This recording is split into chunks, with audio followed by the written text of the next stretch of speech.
I'm really getting into the meat of storytelling now. You've graduated from the basics, you understand that storytelling is all about transformation, and now you have the raw materials to bring in that emotional connective element. And today, I'm going to teach you this framework that is actually the most universal framework, and it's one that you could use in just about every format that you can think of. And it's really easy to rinse and repeat with all those different types of hooks or different messages that you have and the different transformations that you come up with in the very first lesson of this course. Okay, so this is something that you'll return to time and time again, and it's the most, let's say, it's the most hands-on we're getting so far. So I really, if you haven't already pulled it up, please pull up the worksheet that goes with this module, because I'm going to give a lot of practical examples and prompts for you to do this right along with me. All right. Okay, so I want to do it together in real time, so don't be afraid to pause the video to play with your IDs and then restart it again. So we can do this together, okay? And by the end of this lesson, you have a story that you could share. So the stories that you're going to learn in this lesson are ideal for creating interest around, let's say, around your message, generating engagement on social media, building a community around your brand, which all contributes to making your offer the obvious choice. Like we talked about the TTPA framework, you remember? So you could use this for carousels, captions, threads, reel scripts, newsletters, really whatever you want to position yourself as a trusted voice in your industry, while showcasing your values to attract minded people into your community. One of the best ways to come up with engaging brand story ideas is to think about how and when those common enemies show up in your own life, and to capture those real life moments in stories. It's the ultimate way to lead by example, which builds in that admirability that we talked about in the last lesson. So you can take a look at your answers from the worksheet in the last lesson to guide you here. Pick a problem, pick a common enemy that gets in the way of one of those aspirational goals, and think of an example of how this problem comes up in your own life. So here are a few prompts to help you find this real life example, so you could think about the first time you encountered this problem, whether that was in your own life or with a client. You could think about the hardest moment that you've had to overcome because you were dealing with this problem. The most recent time you dealt with this problem, you could think about the first time you did something after this problem was solved, and how life was so different after this problem was figured out. So, for example, you could do something like the first time you had to set a boundary with a client, the hardest part about changing your relationship with money, the last time you had to motivate yourself to work out when you really didn't want to, the first time you spoke on stage without performance anxiety, I say. We really want you to think about the moment in it. What were you doing? Where were you? What were you thinking? If you think back to that hook lesson and thinking about some internal dialogue that might be happening in your mind, did someone say something to you? Could you get some external dialogue, and what did they say? How are you feeling? How did it feel in your body? Did it make your heart race from excitement, or did the fear make you slouch?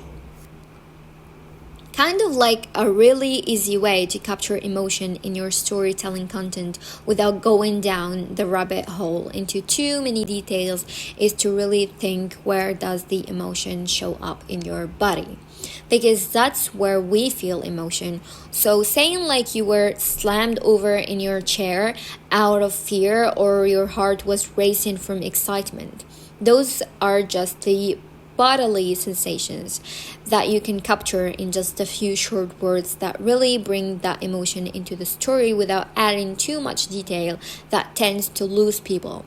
And really, We'll get into like how much context to share a little later in this lesson, but now that you have an idea in mind, let's write this story together with this framework. And I call it the start frame when it stands for situation. So we're going to set the context by describing the situation and then the obstacle.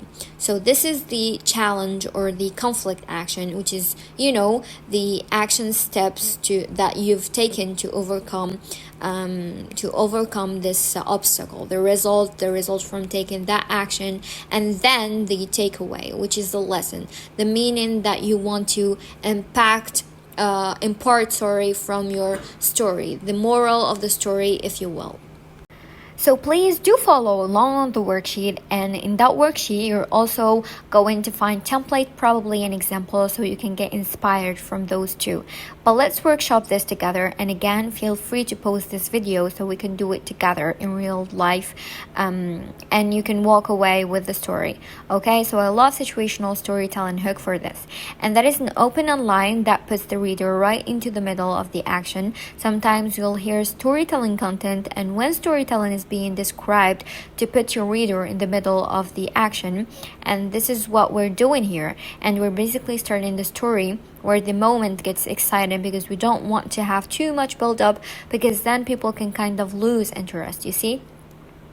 And again, this is short form storytelling. We only have so much time that people are generally willing to dedicate to a short form post. So when we can drop people into the middle of the action, like we're starting with the dialogue, starting right when, that transformation, when something changed, something like that, it really draws people into the narrative by creating that curiosity gap that we talked about earlier, you see. That's what we wanted to hear by dropping people into the middle of the story. So I love a great situational storytelling hook because it captures the feeling, it drops people in the middle. It states the who, what, where, when of the story, and doesn't need a lot of fluffy prose. So don't underestimate the power of a really straightforward, relatable opening line to pique interest. I'm going to use the first time I shared a vulnerable story online as the example to follow along with. And I choose the story for a couple of reasons because of what we talked about in last lesson, right? Wanting to tell stories online in a goal that I have in common with my audience. We both want to tell stories online. And secondly, it touches on that common enemy, that shared enemy. And that's like the belief that no one cares about your story. That's such a common concern about sharing our stories, especially our personal stories, that no one will care. So this is something that I'm not unlike you have gone through this too. I've felt the same way. And that's why I choose this story, because it touches on those aspirational goals and it touches on that common enemy. So it starts like this. And again, it's very straightforward. Don't underestimate the power of a really straightforward opening line. The first time I shared a vulnerable story online, I wasn't scared because I assumed no one would read it. So in this case, one line was enough to state the common goal, sharing stories online and capturing the feeling of that conflict, which is the belief that our stories don't qualify as valuable content. They're not interesting enough to be valuable. So in this case, one line was good enough to do that. But you don't limit it to one line or even 2 lines or 3. But if you do get into 4 or 5 lines where you're still setting up the story, like you're still setting up the who, when, where, why. The who, what, where, when, and then you're almost certainly saying too much. There is such a common mistake to want to give more detail and more setup in the beginning, but the reader really only needs to know enough to get to the next part of the story, which is the tension and the conflict, which we spoke about in the last lesson. But what happens here with contact is that people will often repeat themselves in different ways to beef up the introduction, and they do it in an effort to show, not tell, and be descriptive. But you can be descriptive without adding bulk, like I did in this line, and there are many examples in in the hook worksheet as well as the worksheet for this module that we will show you that you can capture these emotions and the tension and drop the people in the middle of the action just by adding a few descriptive words rather than adding the whole lines. So here, like a good sniff test for like a compelling text line is that if the story makes sense without the line, you can just cut it for the sake of brevity and short form storytelling. So I have an example here that you could read, and here's an invitation for you to pause the video if you want and like a practice this for yourself. But remember, just that simplicity wins. And if you get stuck, you could look at the hook worksheet for inspiration, okay? The second step in the START formula is tension, and storytelling, as you know, is the transformation, and transformation is motivated by a challenge that creates tension. No one changes. It's very rare for people to change or be inspired to change unless there's some sort of conflict or obstacle or something that's getting in the way of their dream life. So the capturing the tension is crucial to keep the story compelling and interesting to read all the way to the end, which is where you're going to share your message or you're going to get people to take action. So that's another reason why we don't want to have too much context in the beginning. We really want to get to that tension as quickly as we can, for sure, so people understand that the story is worth reading and it matters to them. So tension is the biggest factor in whether people will read to the end and take action. So clarity is key in making this happen. The obstacle needs to be plainly stated, and we can continue by building on my vulnerable storytelling example by adding the conflict. So the first time I shared a vulnerable story online, I wasn't scared because I assumed no one would read it. It wasn't educational, it didn't have value, or so I thought. So the context in the first line touched on that problem, like the fear that no one's got to care about my story. The second line builds on that tension just by stating that conflict as plainly as possible. I believe that stories are invaluable to the reader because they're not tips, tricks, or hacks. So your turn again, you're going to build your opinion line by stating the heart of the obstacle, an invitation to pause the video here and do that, okay?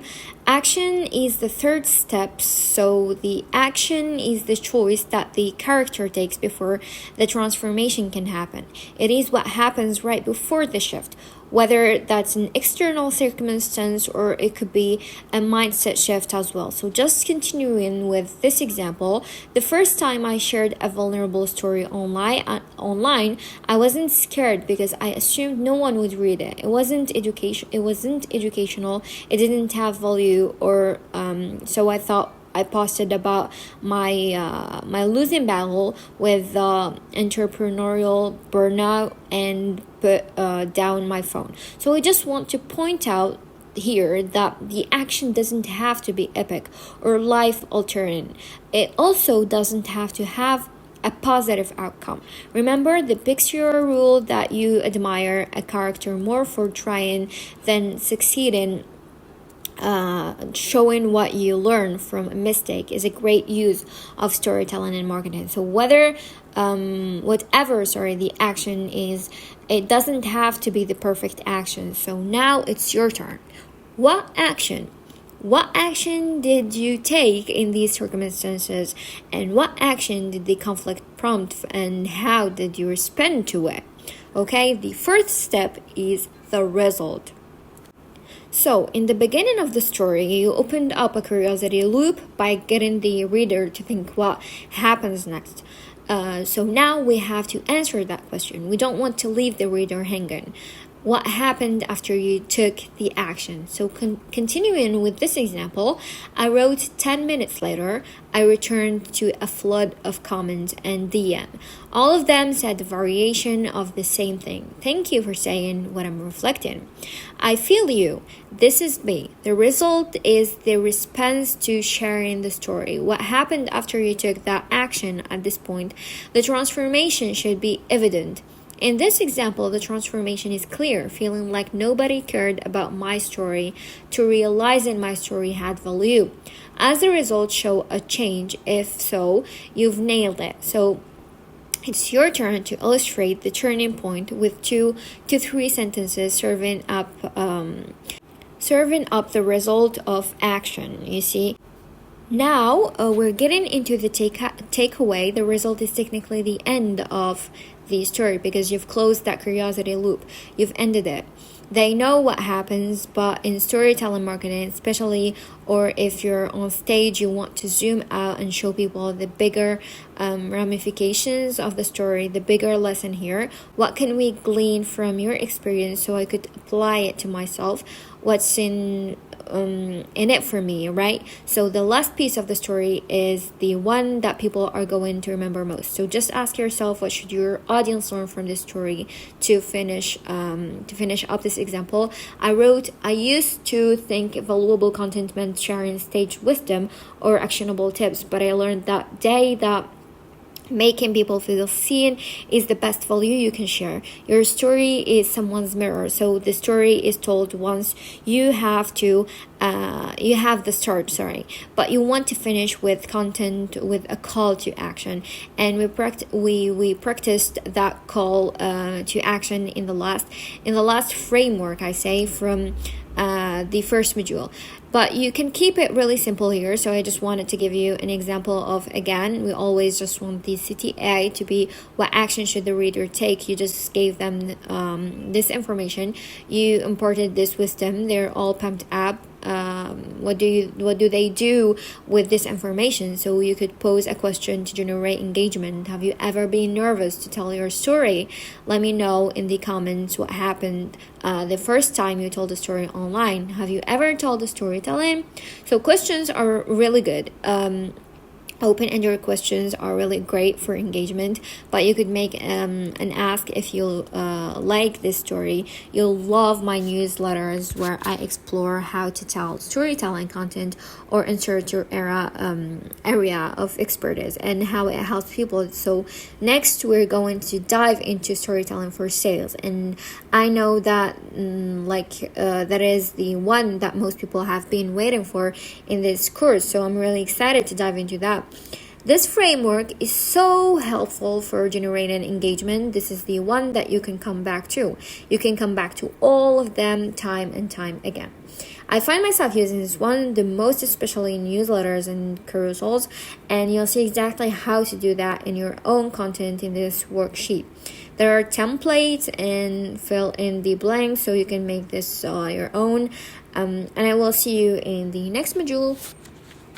If you have any questions during the course, just post them right here in the Q&A section. I personally read and reply to every message, and if you enjoyed the course, please take a minute to leave a review. It really helps other students discover the course and support our work at ForgeHubAcademy.